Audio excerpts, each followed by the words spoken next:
Hello everyone, it's lovely to see you all this week. I hope you're all well and you're really enjoying your holidays. So over the last few weeks then, we've been looking at different Olympic sports and what message they can teach us about being Christians. So let's start with a prayer before we worship together. Dear Lord, thank you that you are a God we can know and you're here with me now and everywhere I go. Amen. Now we're going to start quickly then with a game of Spot the Difference. So you have 1 minute to find 15 differences, 15 on this picture. Now you might want to quickly just write down the differences that you've spotted, so you don't write the same one or you spot the same one twice, and so you can tick them after the minute. Okay, so 1 minute, 15 differences, off you go.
How many did you find then? How many differences? 7, 10, maybe all 15? Fantastic. Well, like I said then, we've been looking at the Olympics and what they can teach us about being good Christians. So can you remember what you've learned so far? Could you remember?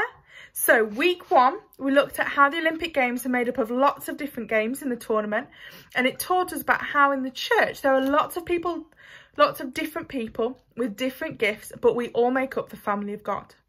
Week 2, we looked at running the race and how we're motivated to be good Christians because we know that when we do well, Jesus is happy.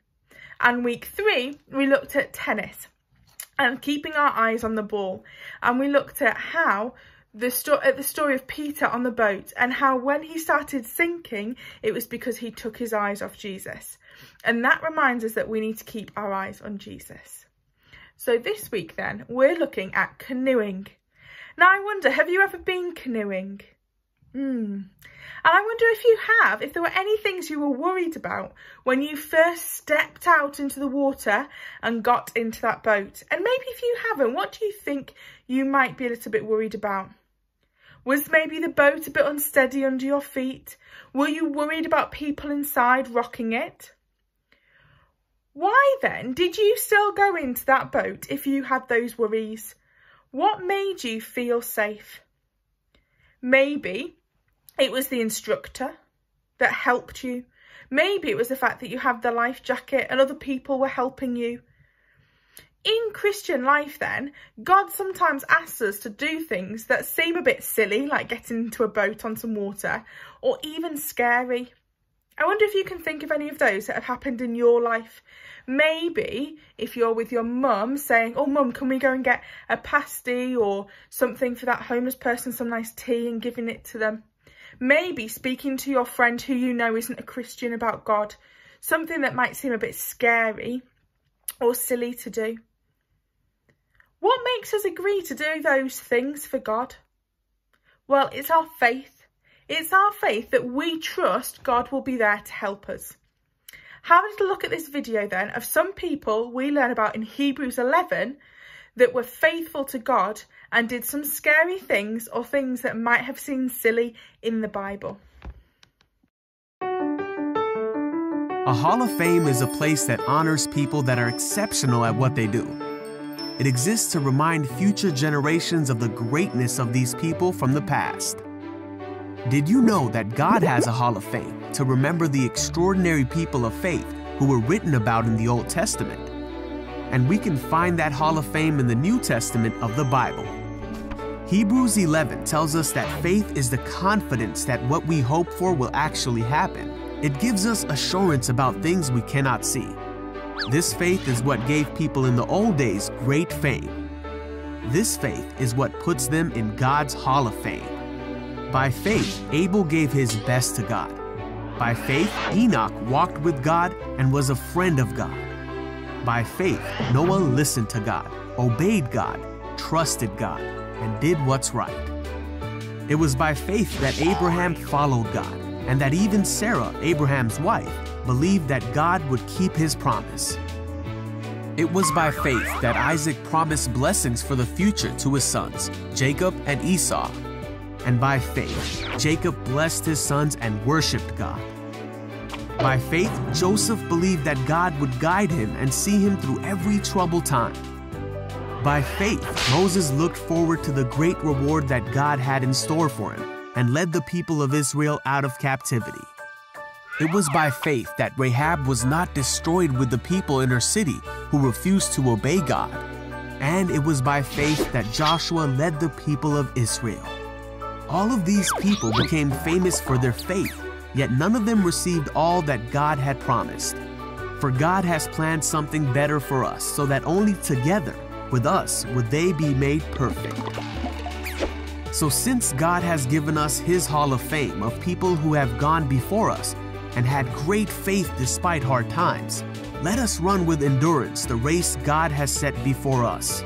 We do this by keeping our eyes on Jesus, the champion who makes our faith perfect, so that one day God may say, "Well done, good and faithful servant," and we may be initiated into His great Hall of Fame. I wonder, did you recognise some of those stories in Hebrews 11? Yeah, some of them we've looked at before.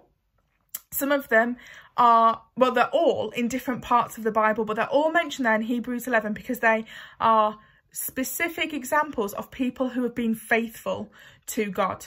And we're going to do something like Hebrews 11 that reminds us of that.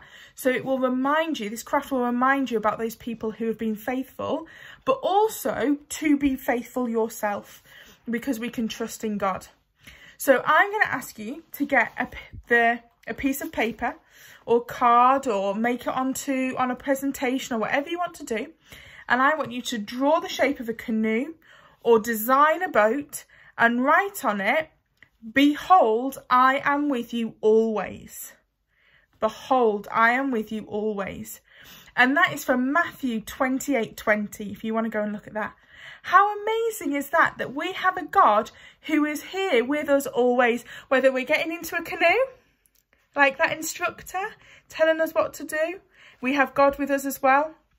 Or if it's doing something that might seem a bit scary, like telling a friend that we know isn't a Christian about God, maybe going to a new school and being open and saying, "I'm not going to do that because I'm a Christian," or why did you help that child? Well, I do it because it's the right thing to do because I'm a Christian.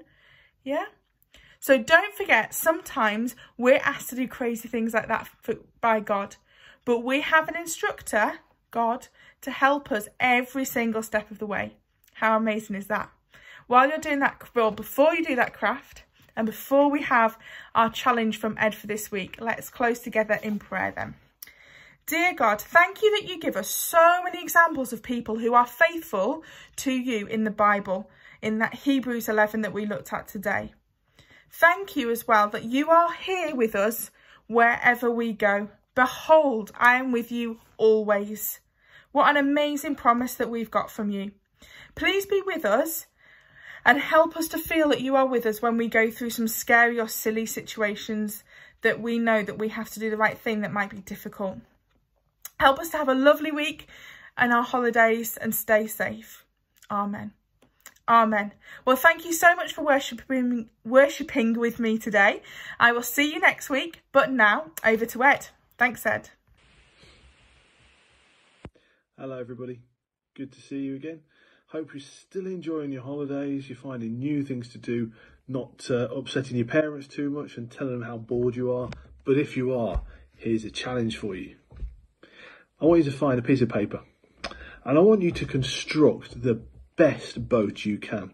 Something that's going to float, might even look quite good. See if you get some colour on it, draw some features on it. Can you put a mast on it maybe? Can you get somewhere where the captain could stand? All those things. I want you to get it to float. Boats are no good if they don't float. Get it on the sink, get it in the bath. If you've got more than one, you can have races. See what you can do. See how the best design of boat that you can come up with. Have fun, enjoy, and see you again soon.